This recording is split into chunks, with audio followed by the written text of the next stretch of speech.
Open floors మరియు premium simplex houses రెండు కలిసిన ఒకే ఒక DTCB మరియు రేరా ప్రాజెక్ట్ ఈశాన్య ఇన్ఫ్రావర్ SGR heights at Shad Nagar town 1200 SFTలో ఇల్లు కూడా కట్టేస్తున్నారు. 70% bank loan available. Contract number 8297044545. గారిని కోరుతా ఉన్నాను. ధన్యవాద తీర్మానంపై గౌరవ సభ్యులు మాట్లాడితే సభ అర్థవంతంగా ముందుకు సాగే విధంగా వీరందరూ కూడా సహకరించాలని కోరుతా ఉన్నాను.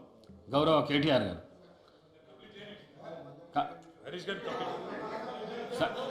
సార్ మీరు గౌరవ హరీష్ రావు గారు మీకు టైం ఇచ్చినా మీరు మాట్లాడిండ్రు, కన్క్లూడ్ చేసేసేయండి.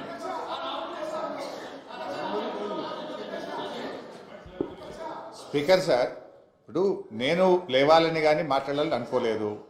గౌరవ ముఖ్యమంత్రి గారు మాట్లాడుతూ సభను తప్పుదోవిచ్చే విధంగా ఆయన మాట్లాడినప్పుడు సభ యొక్క రికార్డును రెక్టిఫై చేయడం నా బాధ్యత. బికాస్ నేనేదో ప్రశ్నకు సమాధానం చెప్పాలనో విమర్శ చేయాలనో నేను మాట్లాడే ప్రయత్నం చేస్తలేను. వారు మాట్లాడినారు కనుక మేము డెఫినెట్గా దాన్ని క్లారిఫై చేయడం మా బాధ్యత అధ్యక్ష. అయితే అధ్యక్ష, ఆ రోజు కామన్ మినిమం ప్రోగ్రాంలో కేసీఆర్ గారు పెట్టించడమే కాదు, షిప్పింగ్ పోర్ట్ఫోలియో అడగకుండానే ఇచ్చారు.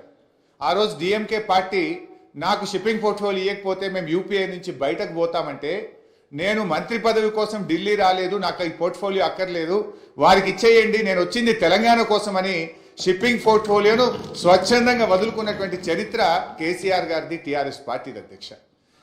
ఈరోజు రేవంత్ రెడ్డి గారు మాట్లాడుతూ మేమేదో పదవులు ఇచ్చామని, పదవులను గడ్డిపోచల్లాగా త్యజించిన చరిత్ర ఈ దేశంలో ఎవరికన్నా ఉందంటే అది కేసీఆర్కు టీఆర్ఎస్ పార్టీకి ఉంది. త్యాగాల పునాదుల మీద తెలంగాణ తెచ్చిన చరిత్ర ఉంది అధ్యక్ష. అనవసరంగా మేమేదో పదవులు ఇచ్చినామని, మేమేదో పదవుల కోసం పాకులాడినామనేటువంటి విధంగా వారు మాట్లాడద్దు. ఆ విషయానికి వస్తే రేవంత్ రెడ్డి గారు ఏబీవీపీలో షురువు అయిండు, టీఆర్ఎస్లో పనిచేసిండు, తెలుగుదేశంలో వేయండు, కాంగ్రెస్లో వేయండు, మరి రేపు ఉంటాడో. పార్టీలు మారిన చరిత్రలు మీకున్నాయి, కానీ మాకు అట్లాంటిది ఏం లేదు అధ్యక్ష.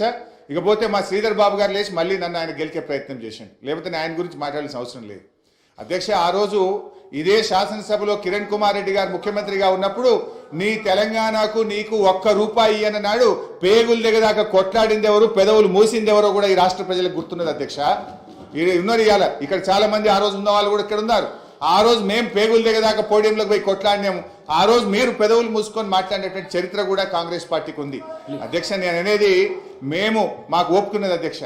దయచేసి మీరు మా మీద విమర్శలు మాని, ప్రజలు మీకు అధికారం ఇచ్చారు, మీకు అవకాశం ఇచ్చారు, మీరు ప్రజలకిచ్చిన ఆ గ్యారంటీలు ఎలా అమలు చేస్తారో దాని మీద దృష్టి పెట్టే ప్రయత్నం చేయండి. దానికి నిర్మాణాత్మకమైన ప్రతిపక్షంగా మేము సహకరిస్తాం, సూచనలు ఇస్తాం.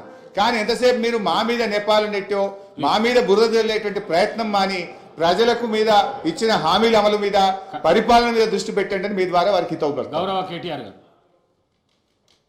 అధ్యక్ష, గౌరవ ముఖ్యమంత్రి గారు మరి ముఖ్యమంత్రి అయిన తర్వాతనన్నా కొద్దిగా మర్యాదకరంగా మాట్లాడతారేమో అనుకున్నా అధ్యక్ష. కానీ కొన్ని ఊహించలేము అధ్యక్ష, ఎందుకంటే కొంతమందికి అది సాధ్యం కాదు. ఎందుకంటే వారికి అర్థమైంది అధ్యక్ష. ఎందుకంటే తెలంగాణ తెచ్చిన నాయకుడిని పట్టుకొని కల్వకుంట్ల చంద్రశేఖర్ రావు అని ఏకవచనంతో మాట్లాడతారు. తెలంగాణను వ్యతిరేకించిన వాళ్ళనేమో గారు అని మాట్లాడినప్పుడే అర్థమైంది అధ్యక్ష, వారి సంస్కారం ఏందో, వారి పరిజ్ఞానం ఏందో అర్థమైంది అధ్యక్ష. అచ్చోసిన ఆంబోతు, ఇది ఒక ముఖ్యమంత్రి మాట్లాడిన మాట, అచ్చోసిన ఆంబోతు. అధ్యక్ష, ఎవరు అధ్యక్ష అచ్చోసిన ఆంబోతు? చీమలు పెట్టిన పుట్టలో దూరిన పాము అధ్యక్ష. కాంగ్రెస్ అనే పార్టీలో పాపం మా బట్టన్న, మా శ్రీధర్ అన్న, మా దామోదర్ అన్న, మా ప్రభాకర్ అన్న, అదేవిధంగా మా ఉత్తమన్న, మా కోమటిరెడ్డి వెంకటరెడ్డి అన్న, మా దామోదర్ అన్న, వీళ్ళందరూ కలిసి పెట్టిన పార్టీలో ఇవాళ దూరి ముఖ్యమంత్రి పదవి తీసుకుని ఆయన చీమలు పెట్టిన పుట్టలో పాముల గురించి మాట్లాడితే చాలా చండాలంగా ఉంటుంది సార్. దయచేసి ఇంకొక మాట అధ్యక్ష. ఎన్ఆర్ఐలు నాన్ రిలయబుల్ అన్నారు అధ్యక్ష. ఎన్ఆర్ఐలు నాన్ రిలయబుల్ ఇండియన్స్ అన్నారు. నాన్ రిలయబుల్ ఇండియన్ అంటే అధ్యక్ష నేను అడుగుతున్నా, ఎవరు అధ్యక్ష ఎన్ఆర్ఐలకు టికెట్లు అమ్ముకున్నది? ఎవరు అధ్యక్ష ఎన్ఆర్ఐలకు టికెట్లు అమ్ముకున్నది? ఎవరికి తెలియదు అధ్యక్ష ఇది అధ్యక్ష. నేను ఇంకొక మాట కూడా అధ్యక్ష, పేర్లు అధ్యక్ష ప్లీజ్ అధ్యక్ష, ఇప్పుడు అధ్యక్ష గౌరవ శాసనసభ్యులు హరీష్ రావు గారు నా పేరు తీసిండ్రంటే నేను అవకాశం ఇచ్చిన, మంత్రి గారు పేరు తీసిండ్రు, మంత్రి గారికి అవకాశం ఇద్దాం మనం. ప్లీజ్ సార్ నేను ఎక్కువ మాట్లాడాను సార్. రెండే అంశాలు మీరు ప్రస్తావించారు. నా పేరే కానీ బట్టి గారి పేరే కానీ వీళ్ళందరి పేరు ప్రస్తావిస్తూ వీళ్ళందరినీ కాదని చెప్పి గౌరవ ముఖ్యమంత్రి రేవంత్ రెడ్డి గారు ముఖ్యమంత్రి అని చెప్పి కాంగ్రెస్ పార్టీకి ఒక చరిత్ర ఉంది అధ్యక్ష. చరిత్ర ఏంది అంటే ప్రభుత్వం పార్టీలో మెజారిటీ ఉన్నప్పుడు మేము ఎప్పుడు కూడా హైకమాండ్కి అప్పచెప్తాము. హైకమాండ్ ఒక నిర్ణయం తీసుకుంటే ఆ నిర్ణయానికి మేము శిరసా వహిస్తాము, అది మేము పాటిస్తాము అధ్యక్ష. ధన్యవాదాలు. గౌరవ కేటీఆర్ గారు. మేం చెప్పింది అదే అధ్యక్ష, మేం చెప్పింది అదే. తెలంగాణ ప్రజలు ఎన్నుకున్న ముఖ్యమంత్రి కాదు, ఢిల్లీ నామినేట్ చేసిన ముఖ్యమంత్రి అని చెప్తున్నాను. నేను కూడా అదే చెప్పాను. నేను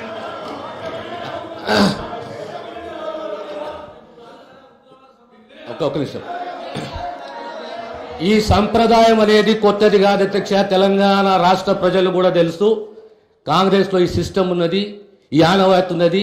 ఖచ్చితంగా కాంగ్రెస్ పార్టీ ఈ ఆనవాయితీ పాటిస్తుంది. ప్రతి ఒక్క శాసనసభ్యుడు కాంగ్రెస్ పార్టీ నుండి హైకమాండ్ని గౌరవిస్తాడు, హైకమాండ్ ఒక నిర్ణయాన్ని గౌరవిస్తున్న విషయాన్ని తమ ద్వారా గౌరవ సభ్యులు తెలియజేస్తున్నారు అధ్యక్ష.